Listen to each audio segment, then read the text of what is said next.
আসছে আর আমি এক জায়গায় থেমে আছি। আল্লাহ কি আমার দোয়া শুনছেন না? বিশ্বাস করুন, এই হতাশ মুহূর্তটাই হচ্ছে আপনার ধৈর্যের সব থেকে বড় পরীক্ষা। আর এখান থেকেই শুরু হয় মহান রব্বুল আলামিনের পরিকল্পনা বোঝার সফর। মহান রব্বুল আলামিন সূরা আনকাবুতের মধ্যে বলেন যে, তোমরা কি মনে করো তোমাদেরকে পরীক্ষা করা হবে না? আপনি সঠিক পথে আছেন বলেই আল্লাহ পাক আপনাকে একটু দেরিতে ফল দিচ্ছেন, কিন্তু সেটা অনেক বড় করে দিচ্ছেন।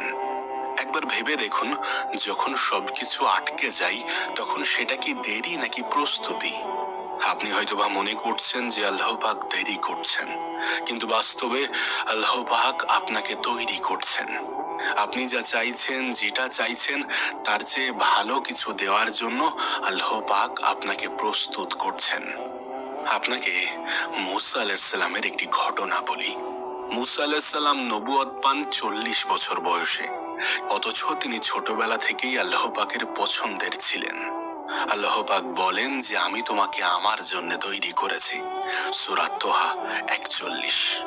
তার জীবনের প্রত্যেকটা দেরিই ছিল আল্লাহ পাকের প্রস্তুতির অংশ। কেন আল্লাহ পাক সবকিছু একসাথে দেন না? আমরা হয়তোবা এমনটা ভাবি, কিন্তু প্রকৃত অর্থে আমরা এখনো সেইভাবে সবকিছু নেওয়ার জন্য প্রস্তুত নই। আমরা যেটা চাইছি সেটা পেলে হয়তোবা আমরা সেটাকে সামলাতে পারবো না, কারণ আমরা ভাঙার মাঝেই ঘুরছি। সেই জন্যই আল্লাহ পাক আমাদেরকে অপেক্ষা করান, কখনো কখনো ধৈর্যের পরীক্ষা নেন, কখনো কখনো আমরা আল্লাহ পাকের উপরে বিশ্বাস রাখি নাকি হতাশ হয়ে পড়ি, রবকে দোষারোপ